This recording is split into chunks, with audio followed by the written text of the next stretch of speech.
అలాగే కొంతమందికి ఉంటుంది. అంటే ఇప్పుడు మనం BYNలో మెంబర్ అవ్వాలి అంటే ఇందాక మనం 36,000 పే చేయాలి అని మీరు చెప్పారు. అవునండి. కొంతమంది ఎలా ఆలోచిస్తారంటే సరే ఓకే నేను 1 or 2 మీటింగ్స్‌గా అటెండ్ అవుతాను. మరి మిగతా ఇన్ని మీటింగ్స్ ఎందుకు, సంవత్సరం పాటు నాకు అవసరమా, ఇంత అమౌంట్ ఎందుకు పే చేయాలి అనుకునే వాళ్ళకి మీరు చెప్పేటువంటి ఆన్సర్ చాలా మంచి ప్రశ్న అండి ఇది. చాలా అంటే చాలా మంచి ప్రశ్న. ఇదే చాలా ఇంపార్టెంట్ యాక్చువల్లీ. సో బేసిక్గా ఒక మనిషి పరిచయం అయిపోతే చాలు థింగ్స్ అయిపోతాయని ఒక భ్రమంలో ఉంటారు. బట్ అది నిజం కాదు. సో ఒక మనిషి కోసం ఏదైనా చేయాలి అని అంటే వాళ్ళిద్దరి మధ్య ఒక సరైన ఒక బాండింగ్ క్రియేట్ అవ్వాలి. అంటే ఒకరిపైన ఒకరికి నమ్మకం ఏర్పడాలి. ఒకరిపైన ఒకరికి నమ్మకం ఏర్పడాలంటే ఒక చోట కలిసి కాఫీ తాగితేనో, కలిసి డిన్నర్ చేస్తేనో కలగదు. వాళ్ళు మళ్ళీ కలవాలి. వాళ్ళ బిజినెస్ గురించి, ఒకరి బిజినెస్ గురించి ఒకరు మాట్లాడుకోవాలి, అర్థం చేసుకోవాలి. సో ఇలాగ మల్టిపుల్ టైమ్స్ కలవాలి.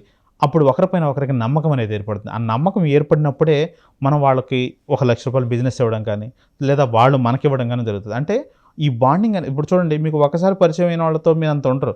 అదే మీరు కొలీగ్స్ లాగా ఉండి మళ్ళీ కలుస్తున్న వాళ్ళతో మీరు ఎక్కువ బాండింగ్ ఉంటుంది. వాళ్ళ కోసం మీరు ఏదైనా చేయగలుగుతారు, ట్రస్ట్ చేయగలుగుతారు. అదే ఎక్కడో పరిచయమైన ఒక్కసారి ఒక మీటింగ్లో ఏదో ఒక ఈవెంట్కి వెళ్తే ఏదైనా పరిచయమైన వ్యక్తి మీరు అన్నీ చేస్తారు, చేయరు. అంటే ఒక ఫ్రెండ్స్ అయిపోతారండి. అండ్ యాక్చువల్గా దీంట్లో 3 లేయర్స్ ఆఫ్ బెనిఫిట్స్ ఉంటాయండి. బేసిక్గా మీరు అన్న ప్రశ్నకు ఆన్సర్గా ఫస్ట్ లేయర్ ఆఫ్ బెనిఫిట్ ఇందులోకి వస్తే ఏంటంటే గ్రేట్ ఫెలోషిప్ బిల్డ్ అవుతుందండి. అంటే అసలు మనం చాలామంది మనకు బిజినెస్ అంటే ఏది పని చేస్తుంటామో దానికి సంబంధించిన నెట్వర్క్ ఉండాలండి, ఫ్రెండ్స్ ఉండాలి. అంటే బిజినెస్ చేస్తుంటే బిజినెస్ చేసేవాళ్ళు ఫ్రెండ్స్ కావాలి మనకు, బట్ మనకు ఉంటారు generally.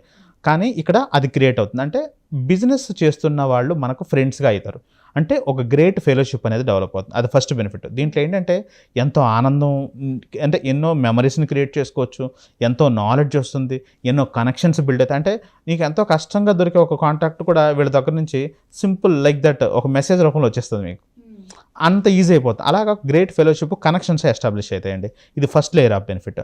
Second layer of benefit ఏంటంటే ఇందులో ఒకరికి మరొకరు కన్జ్యూమర్గా మారుతారు. ఇప్పుడు ఎగ్జాంపుల్ బ్యూటీ రిలేటెడ్ ప్రోడక్ట్స్ అమ్ముతున్నారు అనుకోండి. మిగతా వాళ్ళందరికీ అవి కావాలి, వాళ్ళు మీ దగ్గర కొనుక్కుంటారు. మీరు ఇప్పుడు బ్లేజర్ వేసుకున్నారు, మీకు బ్లేజర్ కావాలి. ఇందులో ఒకరు ఫ్యాషన్ డిజైనర్ ఉంటారు, వాళ్ళ దగ్గర నుంచి మీరు బ్లేజర్స్ తీసుకుంటారు. ఇంకొకరు ఫ్యాషన్ అపరల్స్ ఉంటారు, వాళ్ళ దగ్గర నుంచి షూస్ కొనుక్కుంటారు, రింగ్స్ కొనుక్కుంటారు, జ్యువెలరీ కొనుక్కుంటారు. ఎగ్జాంపుల్. సో ఇంకో అతను ఈవెంట్ చేస్తుంటారు.